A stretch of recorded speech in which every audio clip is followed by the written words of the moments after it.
नमस्ते दोस्तों, स्वागत है आपका आपके अपने प्रोग्राम देश डायरी में। मैं ऋतु शर्मा एक बार फिर से हाजिर हूं कृषि, ग्रामीण विकास, स्वास्थ्य और पर्यावरण से जुड़ी तमाम हलचलों के साथ। आइए जानते हैं कौन कौन सी सूचनाएं और जानकारियां रही सुर्खियों में।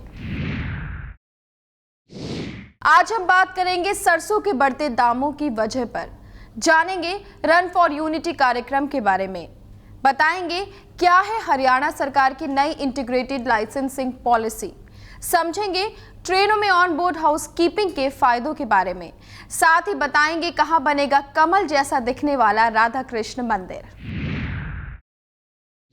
दालों के बाद अब सरसों के तेल की बढ़ती कीमत लोगों की जेब ढीली करने की तैयारी में है।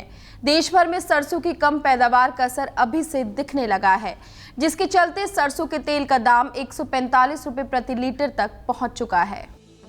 जिंस बाजार में सरसों तेल के मूल्य में तेजी का रुख बनने लगा है। राष्ट्रीय राजधानी में सरसों के तेल का मूल्य पिछले 6 महीने के अंदर करीब 25% बढ़कर 145 रुपए लीटर तक पहुंच गया है। मूल्य वृद्धि के लिए बीते रबी सीजन में सरसों की कम पैदावार को जिम्मेदार बताया जा रहा है। पिछले साल के मुकाबले चालू फसल वर्ष में सरसों की उपज में 15 लाख टन की कमी आई है। वर्ष 2013-14 में 78.77 लाख टन सरसों पैदावार हुई थी, जो 2014-15 में घटकर 63.09 लाख टन रह गई है। देश के प्रधानमंत्री नरेंद्र मोदी ने रन फॉर यूनिटी कार्यक्रम को हरी झंडी दिखाने के साथ ही देश भर में एक भारत श्रेष्ठ भारत का भी आगाज किया है। प्रधानमंत्री नरेंद्र मोदी ने 31 अक्टूबर को सरदार वल्लभ भाई पटेल की जयंती पर रन फॉर यूनिटी कार्यक्रम को हरी झंडी दिखाने के साथ साथ देश में एकजुटता पर बल देते हुए एक भारत श्रेष्ठ भारत का आह्वान किया है। इस मौके पर उन्होंने एक भारत श्रेष्ठ भारत योजना की रूपरेखा का ऐलान किया, जिसके तहत 2 राज्य 1 साल के लिए साथ मिलकर काम करेंगे। मोदी ने नई योजना एक भारत श्रेष्ठ भारत की रूपरेखा पेश करते हुए कहा कि सरकार इस योजना पर विचार विमर्श कर रही है। इसके तौर तरीकों पर काम करने के लिए सरकार ने एक समिति का भी गठन किया है। इस योजना के तहत 2 राज्य 1 साल के लिए एक दूसरे के साथ अद्भुत तालमेल करेंगे और सांस्कृतिक तथा छात्रों के आदान प्रदान में बेहतरीन साझेदारी की मिसाल पेश करेंगे। इस दिवाली राजस्थान वासियों को प्रदेश सरकार की तरफ से मिठाई के डिब्बे मिलने वाले हैं। इन मिठाई के डिब्बों से सभी घरों में दीपावली की बधाइयां तो पहुंचेंगी ही, साथ ही में बेटी बचाओ बेटी पढ़ाओ का नारा भी गूंजने वाला है। त्योहारी सीजन में मिठाई के डिब्बे लोगों को बेटी बचाओ और बेटी पढ़ाओ का संदेश देने वाले हैं। राजस्थान स्वास्थ्य विभाग की नई पहल के तहत मिठाई के डिब्बों के माध्यम से घर घर तक ये संदेश पहुंचेगा। इसके लिए विभाग ने स्टिकर बनवाकर मिठाई के दुकानदारों को बंटवाने शुरू कर दिए हैं। दीपावली तक 80% घरों में ये संदेश पहुंचाने का प्रयास किया जा रहा है, जिससे अधिक से अधिक लोग इस संदेश को पढ़ें और इस पर अमल करें। चिकित्सा एवं स्वास्थ्य विभाग ने बेटी बचाओ बेटी पढ़ाओ का संदेश सहित स्टिकर तैयार कर शहर के प्रमुख मिठाई विक्रेताओं को वितरित करना शुरू कर दिया है। इसके साथ ही विक्रेताओं को बेटी बचाओ बेटी पढ़ाओ के संदेश का लगा स्टिकर प्रत्येक डिब्बे में लगाने का भी निर्देश दिया है। आने वाले दिन उत्तर प्रदेश के गांवों के लिए बहुत अहम है। 7 नवंबर से प्रदेश भर में ग्राम चुनावों का बिगुल बजने वाला है। 27 नवंबर से लेकर 9 दिसंबर तक ये ग्राम प्रधान चुनाव 4 चरणों में पूरा किया जाएगा और 12 दिसंबर को मतगणना की जाएगी। राज्य निर्वाचन आयोग ने उत्तर प्रदेश के ग्राम प्रधानों के चुनाव की तारीखें घोषित कर दी हैं। 7 नवंबर को चुनाव आयोग चुनाव का नोटिफिकेशन जारी कर देगा। इसी के साथ ही प्रदेश में आचार चुनाव संहिता लागू हो जाएगी। ग्राम पंचायत चुनाव 4 चरणों में संपन्न होंगे। पहले चरण के चुनाव 27 नवंबर को होंगे, वहीं दूसरे और तीसरे चरण के चुनाव 1 दिसंबर और 5 दिसंबर को होंगे।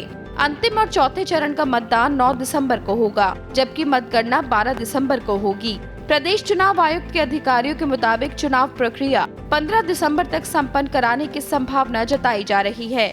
इन चुनावों के जरिए 49,162 ग्राम प्रधान और 7.45 लाख ग्राम पंचायत सदस्यों का चुनाव किया जाएगा। प्रदेश के किसानों और आवासीय उपभोक्ताओं को लाभ पहुंचाने के लिए हरियाणा सरकार ने नई इंटीग्रेटेड लाइसेंसिंग पॉलिसी जारी की है।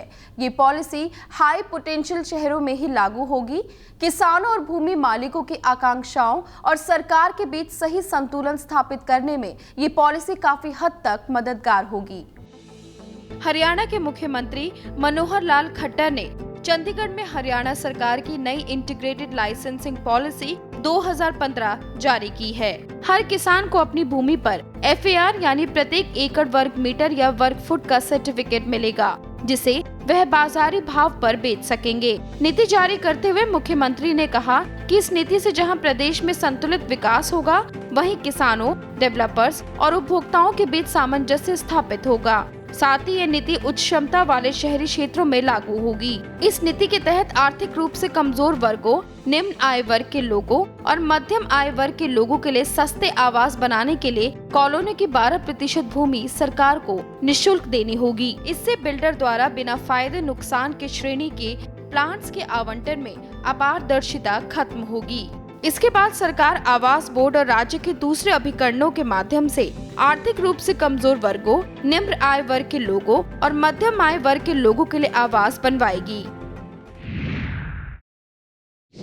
हिमाचल प्रदेश के वासियों का स्वास्थ्य कितना स्वस्थ है, जल्द ही इसकी जानकारी प्रदेश को मिलने वाली है। इसको सुनिश्चित करने के लिए हिमाचल प्रदेश विश्वविद्यालय के पॉपुलेशन स्टडी सेंटर पूरे प्रदेश में फैमिली हेल्थ सर्वे का काम कर रही है।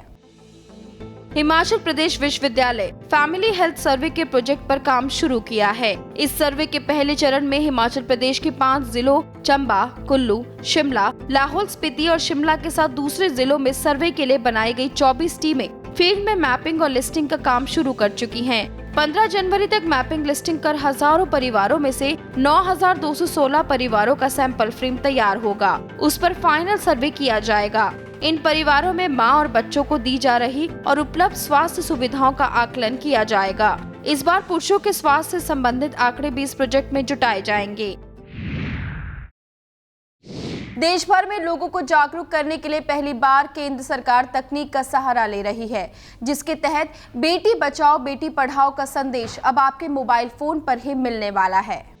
बेटी बचाओ बेटी पढ़ाओ योजना की सफलता के लिए अब तकनीक का सहारा लिया जाएगा। महिला एवं बाल विकास मंत्रालय मोबाइल के माध्यम से इसका प्रचार प्रसार बढ़ाना चाहता है। देश में घटते लिंग अनुपात के संतुलन के लिए नरेंद्र मोदी सरकार ने बेटी बचाओ बेटी पढ़ाओ योजना शुरू की थी, जिसके लिए मंत्रालय ने Celtic mobile media India private limited के साथ समझौता किया है। इस प्रयास से 10 करोड़ मोबाइल उपभोक्ताओं तक सरकार का संदेश आसानी से पहुंच सकेगा।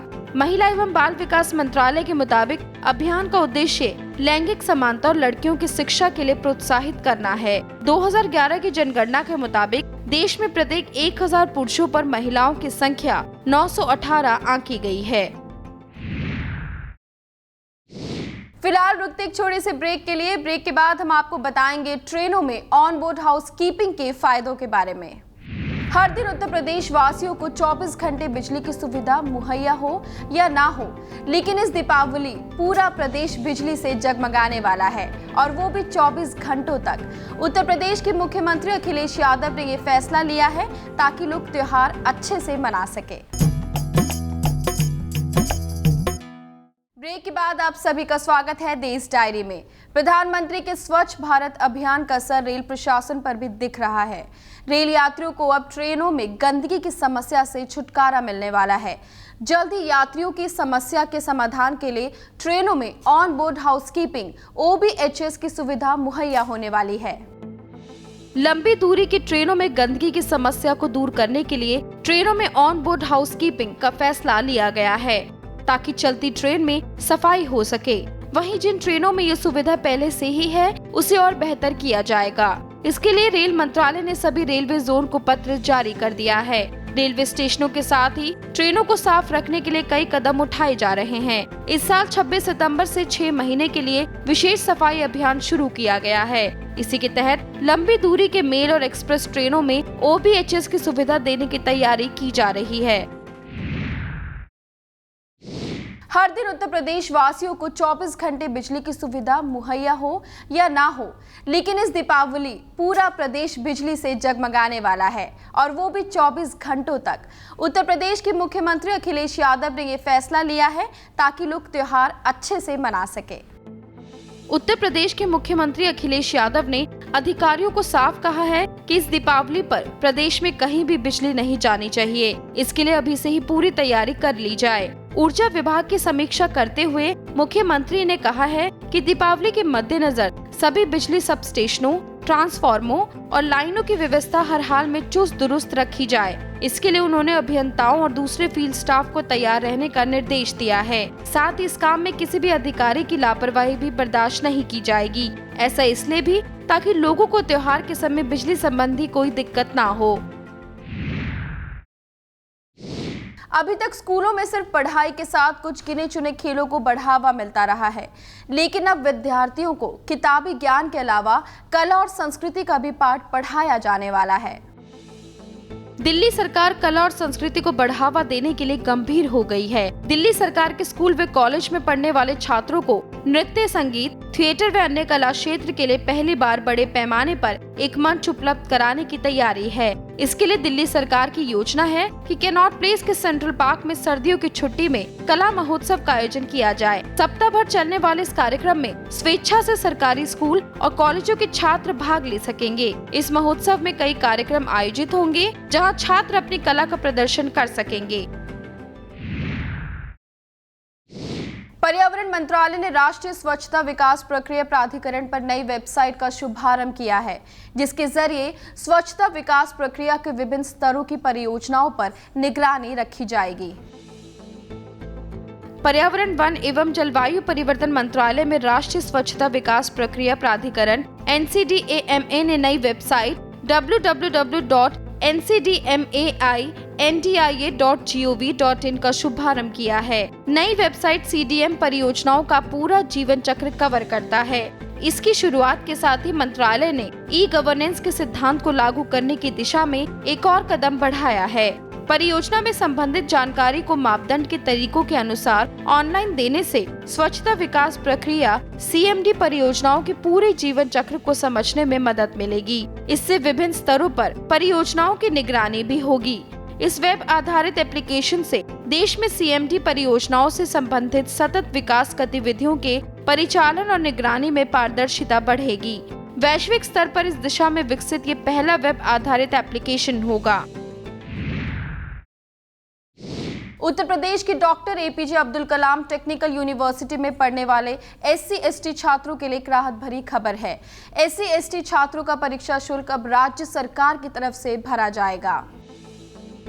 हाईकोर्ट ने doctor APJ Abdul Kalam technical university को SC/ST छात्रों के फॉर्म बिना परीक्षा शुल्क के ही स्वीकार करने का आदेश दिया है। इन छात्रों को उत्तर प्रदेश दशमोत्तर छात्रवृत्ति नियमावली के तहत बिना कोई शुल्क लिए प्रवेश दिया जाता है, जिसकी भरपाई बाद में राज्य सरकार करती है। हालांकि हाईकोर्ट ने टेक्निकल यूनिवर्सिटी का पक्ष सुनते हुए ये व्यवस्था भी दी है कि इन छात्रों को तब तक डिग्री नहीं मिलेगी जब तक पूरी परीक्षा शुल्क का भुगतान नहीं होगा। हरियाणा में पॉलिथीन बैन होने के बाद जल्द ही पर्यावरण का ख्याल करते हुए उत्तर प्रदेश भी पॉलिथीन पर प्रतिबंध लगाने वाली है। उत्तर प्रदेश सरकार जल्द ही प्रदेश में पॉलिथीन पर प्रतिबंध लगाने जा रही है। अधिकारियों की एक बैठक में इस पर फैसला लिया जा चुका है। पॉलिथीन प्रतिबंधित करने संबंधी में केंद्र सरकार की अधिसूचना का अध्ययन किया जा रहा है। आने वाले सप्ताह में इसे पूरे प्रदेश में लागू किया जा सकता है। ऐसा करने से प्रदेश के लोगों को तो फायदा होगा ही, इसके साथ ही वातावरण भी कम प्रदूषित होगा। लोगों को बेहतर इंटरनेट की सुविधा मिले, इसके लिए सभी इंटरनेट कंपनियां नए प्रोजेक्ट के जरिए अपनी सेवाओं को बेहतर बना रही है। लेकिन दुनिया भर में मशहूर सर्च इंजन गूगल अब गुब्बारों के जरिए ही भारत में बेहतर इंटरनेट की सेवा देने वाली है।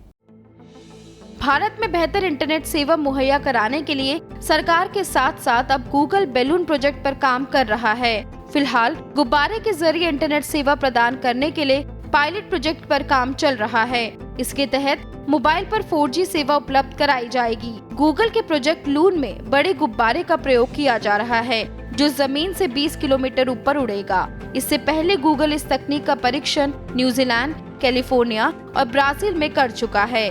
गूगल के मुताबिक आने वाले समय में गुब्बारे के जरिए 40 किलोमीटर के दायरे में इंटरनेट सेवा मुहैया कराई जा सकेगी। कहां बनेगा कमल जैसा दिखने वाला राधा कृष्ण मंदिर, बताएंगे इस छोटे से ब्रेक के बाद। देश में सौर ऊर्जा को बढ़ावा देने के लिए उत्तर प्रदेश सरकार ने एक नई तरकीब ढूंढ निकाली है, जिसके तहत 5000 वर्ग मीटर वाली सरकारी निजी इमारतों पर सोलर प्लांट लगाना अनिवार्य कर दिया गया है। केंद्र सरकार अब हर दरवाजे पर किताबों को पहुंचाने की तैयारी कर रही है। किताब पढ़ने का शौक रखने वालों के लिए जल्द ही बिहार के पटना में नेशनल बुक ट्रस्ट का आगाज होने वाला है। ब्रेक के बाद आप सभी का स्वागत है एक बार फिर से देश डायरी में। आपने कपड़े, जूते, चप्पल और मोबाइल जैसी चीजें तो ऑनलाइन बिकते हुए देखा होगा, लेकिन क्या कभी गोबर के उपले ऑनलाइन बिकते देखा है? नहीं। आइए जानते हैं क्या है पूरी खबर। त्योहारों के मौके पर हवन, पूजा जैसे कामों में गाय के गोबर से बने उपले इस्तेमाल होते हैं। इसी के चलते उपलों की ऑनलाइन सेल बढ़ गई है। हवन की सामग्री के साथ बहुत सारी वेबसाइट्स पर आपको गोबर के उपले भी ऑनलाइन बिकते दिखाई देंगे। इन उपलों की कीमतें भी मामूली नहीं हैं। दर्जन भर उपलों की कीमत भी 150 रुपए से अधिक तक है। विदेशों में इनकी कीमत और भी अधिक है, क्योंकि वहाँ पर इसकी मांग बहुत कम है। केंद्र सरकार अब हर दरवाजे पर किताबों को पहुंचाने की तैयारी कर रही है। किताब पढ़ने का शौक रखने वालों के लिए जल्द ही बिहार के पटना में नेशनल बुक ट्रस्ट का आगाज होने वाला है। मानव संसाधन विकास मंत्रालय के अंतर्गत नेशनल बुक ट्रस्ट दूरदराज के क्षेत्रों में सस्ती और सुलभ तरीके से किताब लोगों को उपलब्ध करने की तैयारी में है। लोगों में पुस्तक पढ़ने की दिलचस्पी कम होने और शहरों तक ही इसके सीमित होने की बातों को गलत करार देते हुए संस्थान ने अपना रुख गांव की ओर किया है। संस्थान की 15 प्रदर्शनी वैन दूर दराज के क्षेत्रों में दौरा कर रही है। आगामी 21 से 29 नवंबर तक अब पटना में पुस्तक मेले का आयोजन होने वाला है। संस्थान सस्ती और उच्च गुणवत्ता की पुस्तकें लोगों को आसानी से उपलब्ध करवाने की कोशिश कर रही है। साथ ही क्षेत्रीय भाषाओं में लोकप्रिय पुस्तकों के अनुवाद पर भी काम चल रहा है। देश में सौर ऊर्जा को बढ़ावा देने के लिए उत्तर प्रदेश सरकार ने एक नई तरकीब ढूंढ निकाली है, जिसके तहत 5000 वर्ग मीटर वाली सरकारी निजी इमारतों पर सोलर प्लांट लगाना अनिवार्य कर दिया गया है। उत्तर प्रदेश में सौर ऊर्जा के जरिए बिजली उपलब्ध कराने की कवायद प्रदेश सरकार ने तेज कर दी है। इसके लिए प्रदेश सरकार ने राज्य शहरी आवास एवं पर्यावास नीति 2014 में नया क्लॉज जोड़कर संशोधन कर दिया है, जिसके तहत अब सरकारी इमारतों के साथ ही 5000 वर्ग मीटर या इससे अधिक क्षेत्रफल वाली निजी इमारतों में rooftop solar photovoltaic power plant लगाना अनिवार्य हो गया है। शासनादेश में विकास प्राधिकरणों की बोर्ड बैठक में नया प्रस्ताव शामिल कर लागू करने के निर्देश भी दिए गए हैं। नया आदेश प्रदेश भर में जल्द लागू किया जाएगा। पूरे देश भर में राधा कृष्ण की नगरी के नाम से प्रसिद्ध उत्तर प्रदेश के मथुरा वृंदावन में कमल जैसा दिखने वाला राधा कृष्ण मंदिर बनने वाला है। कमल के आकार पर श्री प्रिया कांतजू राधा कृष्ण मंदिर श्री धाम बनेगा। वृंदावन भगवान श्री कृष्ण की लीलाओं के लिए आस्था का स्थल है। प्रेम के प्रतीक राधा और कृष्ण ने यहीं पर अपना ज्यादा समय व्यतीत किया था, जिसके स्वरूप वृंदावन राधा कृष्ण की नगरी के नाम से विदेश में भी प्रसिद्ध है। यहाँ पर देश का पहला कमल के आकार का मंदिर श्री प्रिया कांतजू मंदिर बनाया जा रहा है। मंदिर के नाम का नामकरण भी राधा और कृष्ण को मिलाकर बनाया गया है। इस मंदिर की ऊंचाई 125 फीट होगी। साथ ही मंदिर के परिसर में ही विशाल ध्यान केंद्र भी बनवाया जा रहा है। इस मंदिर का निर्माण शांति सेवा धाम के अंतर्गत विश्व शांति सेवा चैरिटेबल द्वारा किया जा रहा है। इस मंदिर का उद्घाटन अगले साल 8 फरवरी को किया जाएगा।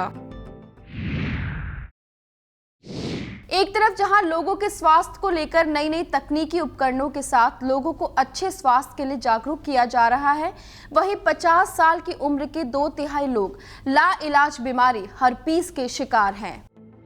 दुनिया भर में 50 साल की उम्र के 3.7 अरब से ज्यादा लोग भीषण संक्रमित और लाइलाज हर्पीस वायरस के शिकार हैं। इसका खुलासा विश्व स्वास्थ्य संगठन WHO की रिपोर्ट में हुआ है। हर्पीस वायरस के संक्रमण से मुंह और जननांग में घाव हो जाते हैं। WHO की रिपोर्ट में कहा गया है कि 50 साल की उम्र की 2/3 आबादी हर्पीस सिम्प्लेक्स वायरस टाइप 1 का शिकार है। हर्पीस एक तरह की स्किन डिजीज है जिसमें रोगी के शरीर पर लाल दाग के साथ छाले भी पड़ जाते हैं।